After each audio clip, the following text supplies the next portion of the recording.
It ain't about how hard you hit.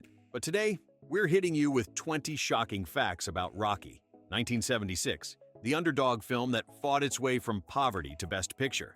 From Stallone's real bruises and broken dreams to the unscripted moments that changed movie history, we're stepping behind the gloves to uncover how one man's struggle became every dreamer's story. This is Rewatch Club, where we always go the distance for nostalgia. Number 1, the script that Stallone refused to sell. Sylvester Stallone was broke, and not struggling actor broke. Mr. Gazzo wants the 200 now, yeah? I'm broke. Honestly, I'm broke. Mr. Gazzo says I should get the 200 or break your thumb, you understand? Please. We're talking pawned his dog for cash broke. In 1975, Stallone wrote Rocky in just 3.5 days after watching an underdog boxer named Chuck Wepner go 15 rounds with Muhammad Ali. He poured every ounce of desperation, hope, and loneliness into the pages, because it wasn't just Rocky's story, it was his. When studios read the script, they loved it, but not him. United Artists offered up to $360,000 for the screenplay, but only if Stallone didn't star. At that point, he had just $106 in the bank. Still, he turned it down. He later said, "If I sell it and it's a success, I'll jump off a building." That's how much it meant to him. He was betting everything on himself, just like Rocky Balboa did in the ring. Eventually, producers Irwin Winkler and Robert Chardoff agreed to let Stallone star, but only if they slashed the budget to $1 million and shot it in less than a month. That single decision would change Hollywood forever. Number 2, Stallone's real-life underdog struggle was even harder than Rocky's. Before Rocky, Stallone couldn't land a role to save his life. He'd been rejected over 1,500 times by casting directors. He slept in a bus terminal for 3 nights. And yes, he was so broke that he sold his beloved bull mastiff Burgess for $40 just to survive. When Rocky was finally greenlit, he bought Burgess back for $15,000 and brought him into the movie. That's right, the dog in Rocky wasn't a trained Hollywood animal. He was Stallone's real best friend. It's poetic. The dog he had to sell to survive became part of the story that changed his life. That's not just cinematic symmetry, that's destiny. Number 3, the studio thought the film would fail miserably. Executives at United Artists were nervous. A boxing movie starring a nobody, filmed guerrilla style around Philadelphia, directed by an unknown named John G. Avildsen. They didn't see Oscar contender. They saw tax write-off. Even the film's release was modest. No major marketing, no hype. Hey, you can make money off my name, make it, okay? I'm gonna take a shot. They thought it would disappear after a week, but audiences connected instantly. Word of mouth spread like wildfire. The film's emotional realism, grounded characters, and Stallone's authenticity turned Rocky into a movement. The nobody from the neighborhood became everybody's hero. And by 1977, Rocky had won Best Picture, Best Director, and Best Editing at the Oscars. A $1 million gamble had just beaten out Taxi Driver and All the President's Men. Sometimes the smallest stories hit the hardest. Number 4, the iconic run up the steps, totally unplanned. That triumphant moment, Rocky sprinting up the Philadelphia Museum of Art steps, wasn't carefully choreographed. It was improvised on the spot.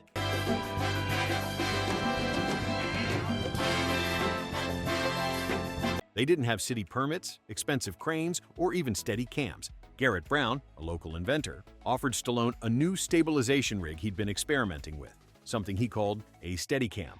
That run became the first major use of it in film history. The energy was so pure that tourists actually cheered him on, thinking it was a real guy training. And that's what made it magic. You can feel the rawness, the shaky breathing, the exhaustion, the emotion. That moment, a broke actor running up the steps of his own dream, became one of cinema's most timeless metaphors for perseverance. Number 5, the punch that almost killed Stallone. When you watch the final fight between Rocky Balboa and Apollo Creed, you can feel the hits. Apollo unloading a lefty. That's because many of them were real. Carl Weathers, who played Apollo, was a real athlete, a former NFL player, and Stallone wanted authenticity. He told Weathers, "Just hit me, for real." One punch caught Stallone so hard that he had to be hospitalized for a bruised heart, the same kind of injury that can kill a person. Doctors ordered him to rest for days, but he refused. He came back and finished the scene. Later, he admitted he barely remembered filming parts of the fight. He said, "We were trying to make it look real, but it ended up being a little too real." That's why when you watch that final round, it doesn't look like acting. It looks like 2 men fighting for their souls. Number 6, Stallone's real family appears in the film. The heart of Rocky was never just about the fights. It was about the people, and Stallone made sure that heart stayed personal. His real-life father, Frank Stallone Sr., appears in the film. He's the timekeeper who rings the bell at the start of the fight. And there's the bell for round one, the most publicized fight of the ages. His brother, Frank Stallone Jr., also appears as a street singer with his doo-wop group during the opening scenes. Even the turtles Cuff and Link were Stallone's real pets, and incredibly, they're still alive today, over 45 years later, living with him. That's not just a movie. That's a time capsule of a man's real life immortalized on screen. Number 7. The final fight was filmed backwards. Here's something even die-hard fans don't know. The legendary 15-round fight between Rocky Balboa and Apollo Creed, the emotional centerpiece of the film, was shot completely in reverse. Director John G. Avildsen didn't have the time or budget to choreograph every punch from start to finish. Creed dancing around. I don't believe it! So, Stallone and Carl Weathers planned out the fight like a dance, memorizing every movement from the final knockout backwards to the opening bell. They rehearsed for weeks in Stallone's tiny apartment, mapping each punch on paper, left jab, right cross, uppercut, down to the second. By filming the ending first, they made sure every bruise, every cut, every bead of sweat built up with perfect continuity. It's one of the reasons the fight feels so real. You can sense the exhaustion, because they literally built the scene from the moment of collapse backwards to the moment of pride. That's filmmaking under fire. And it worked. Number 8, Adrian's shyness wasn't just acting. Talia Shire's portrayal of Adrian is quiet, delicate, and painfully authentic. But that fragile chemistry wasn't just good acting. It was real discomfort. These your parents? Yeah, that's both of them. Is this you? Yeah, that's me when I was 8 years old. That's the Italian stallion when he was a baby. In early takes, Shire and Stallone had trouble connecting on camera. She was shy, he was exhausted and nervous. But instead of forcing the energy, Stallone told Avildsen to embrace it. He said, "That's who Adrian is. She's not supposed to be confident." So they kept the awkward pauses, the shy glances, the silence between words. That's what made their romance believable. Two broken people trying to find comfort in each other's loneliness. That little moment when Adrian takes off her glasses and Rocky gently says, "You got nice eyes." it wasn't in the original script. Stallone added it mid-scene because he felt it. That raw, spontaneous emotion is what made audiences fall in love with them. Number 9, the iconic training montage was born out of panic. The training sequence is pure cinematic adrenaline. Raw eggs, meat punches, the run through Philly. But it almost never existed.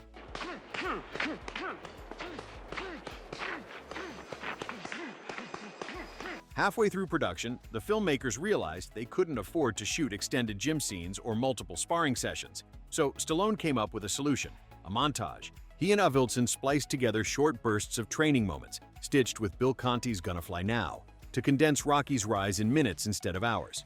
It was born out of necessity, but it redefined sports cinema forever. The training montage became a visual language every movie copied for decades. And the irony? That song, Gonna Fly Now, hit number 1 on the Billboard charts in 1977. The cheapest scene in the movie became the heartbeat of a generation. Number 10, the meat locker scene was completely improvised. Remember that moment when Rocky punches slabs of raw meat in Paulie's cold storage room? You're breaking the ribs. It wasn't in the script. While scouting locations, Stallone saw the butcher's warehouse and spontaneously said, "Let me hit the meat." Avildsen rolled the camera. And what you see is pure improvisation. Every hit was real. Stallone's knuckles split open and swelled up so badly that he could barely make a fist afterward. The sound crew recorded the meat impacts live, and those meaty thuds became part of the final mix. No added effects. It's one of those lightning-in-a-bottle moments. Unplanned, authentic, unforgettable. That single image, Rocky pounding meat to train, became the symbol of blue-collar perseverance everywhere. Number 11. The crowd in the final fight? Budget reality check. There was no money to fill an arena with thousands of extras, so the production team improvised with cardboard cutouts. Out of the 5,000 seats, only about 150 real extras were hired. The rest were life-sized silhouettes painted on cardboard and placed in the background. To make it look like a roaring crowd, they dimmed the lights, used fog machines, and looped crowd noises over the speakers. Ain't bad, seeing worse. Hey, you ain't so bad yourself, you know? Cover up, things will be okay. You cover up, you cover up. Go and take a shower, will you? Incredibly, the illusion worked.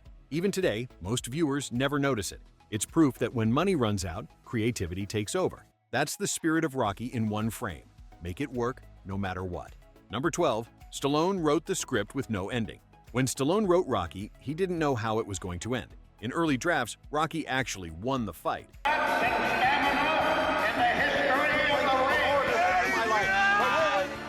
But Stallone didn't like it. It felt dishonest. He said, "It's not about winning the fight. It's about proving you belong there." So he rewrote the ending, over and over, until he found the emotional truth. Rocky loses the match, but wins his dignity. That's why the ending still hits so hard. When he calls out, in the chaos, it's not about victory. It's about validation. It's about being seen. And that's what makes Rocky timeless. It's not a story about boxing. It's a story about the human spirit refusing to stay down. Number 13. The iconic Yo, Adrian was almost cut. Believe it or not, that unforgettable line, "Yo, Adrian, I did it!" was nearly removed. The original plan was to end the movie with the announcer declaring Apollo's win and the crowd noise fading out. But Stallone fought to keep the ending emotional. He wanted to show that Rocky didn't care about the belt, only about Adrian being there for him. So they shot a final close-up. Unscripted, shaky, raw. He just yelled it from the heart. The moment hit so hard that the crew went silent afterward. Avildsen later said, "We all knew right then. We had our ending."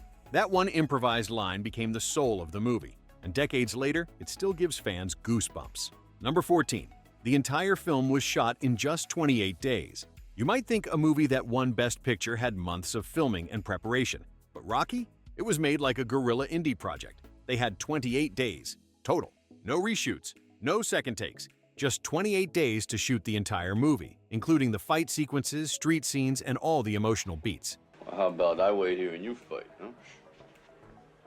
You know, you're looking very great today, you know that? The production couldn't afford proper permits for half the exterior shots, so Stallone and the crew filmed on the fly. Real people walking by, real cars honking, real Philadelphia chaos. That's why Rocky feels alive. You're not watching a polished studio film. You're watching a living, breathing slice of 1970s Philly. Every streetlight and puddle was real. Every face in the crowd, authentic. It wasn't staged perfection. It was raw humanity, captured before the city even realized it was becoming part of movie history. Number 15. The famous gray sweatpants were an accident. Those gray sweatpants and that worn hoodie, they weren't designed by wardrobe. They were Stallone's own clothes. He wore them to rehearsals, and Avildsen thought they perfectly reflected the character, humble, broke, but determined. So they stayed.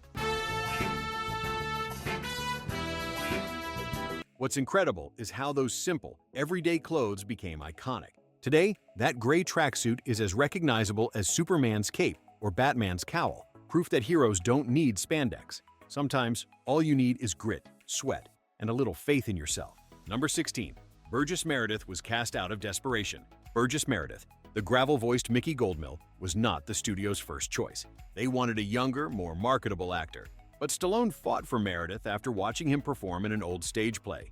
At the time, Burgess was struggling. His career had cooled, and he was nearly forgotten. When he auditioned, his voice cracked with age and emotion. Stallone later said, "That was Mickey. That was real." Meredith brought a fatherly edge that grounded the movie's heart. He turned Mickey from a cliché trainer into a tragic, layered character, bitter, broken, but still believing. And when he shouts, Like the guy says, you're gonna eat lightning and you're gonna crap thunder. it's both funny and heartbreaking. It's a man who's seen dreams die, trying to keep someone else's alive. Number 17. The film's gritty look was inspired by Taxi Driver. Cinematographer James Craig studied the visual texture of New York films like Taxi Driver and Mean Streets before shooting Rocky. He wanted Philadelphia to feel gritty but hopeful, a decaying city with flickers of light fighting through the darkness. Notice how the movie's color palette shifts. The early scenes are washed-out browns and grays, cold, hopeless. But as Rocky trains, warmer tones begin to creep in. Soft golds, streetlights, sunrise hues.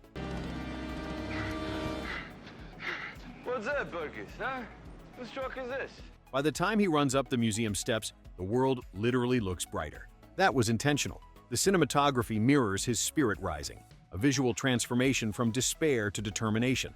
It's subtle, but once you see it, you can't unsee it.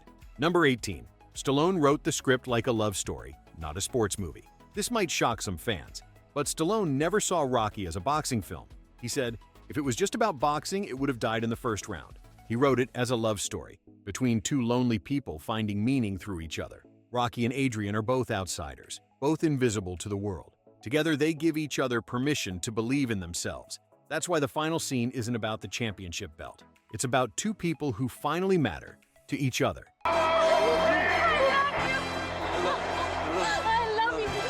That emotional foundation is why Rocky outlasted every trend, every sequel, every imitation. It wasn't built on punches, it was built on heart. Number 19.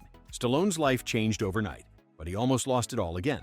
After Rocky premiered, Stallone went from total unknown to overnight celebrity. But fame came with chaos. He was suddenly one of the most recognizable faces in the world, yet he didn't have a plan for what came next. He turned down massive offers to play other roles, afraid of being typecast. For a while, the pressure crushed him, but just like Rocky, he came back swinging. By Rocky II, he'd not only written the script, but directed it himself, proving that the success wasn't luck. It was vision. Stallone wasn't just playing an underdog, he was one. And every sequel after that, all the way to Creed, became a mirror of his own fight to stay relevant in a changing world. Number 20. The real legacy of Rocky. Here's the truth. Rocky isn't about a boxer. It's about the fighter in all of us. That's why it still resonates nearly 50 years later. When you hear that trumpet fanfare, when you see that run through Philly, something inside you wakes up. That little spark that says, maybe I can do it too. Rocky didn't just win Oscars. It changed how audiences saw success. It taught us that victory isn't measured by trophies, but by the courage to get back up after being knocked down. Rock, What? how about you give us your autograph? Get out of here! Don't you ever interrupt me while I'm conducting business. It's why every generation still replays that montage, why every athlete quotes it, why even Creed, decades later, carries its DNA. Because Rocky Balboa isn't just a character, he's an idea. And that idea, that underdog fire, never goes out. So there you have it, the untold story behind Rocky, 1976. The tiny movie with the biggest heart Hollywood ever saw. From a broke dreamer's typewriter to the bright lights of the Oscars, Rocky proved one thing. You don't need to win to become a champion. You just need to go the distance. Now it's your turn, champ. Which moment from Rocky still gives you chills? The run up the steps? Yo, Adrian! Or that final bell? Drop your favorite scene in the comments. Because at RewatchClub, we don't just watch movies, we relive them. And if you're ready to step into the ring again, make sure to hit that subscribe button. Because next time, we're diving into the next rounds of the saga, from Rocky II's redemption to the wild electric energy of Rocky IV. You won't want to miss the next punch. Until then, keep fighting the good fight. And remember, every champion was once a contender who refused to give up.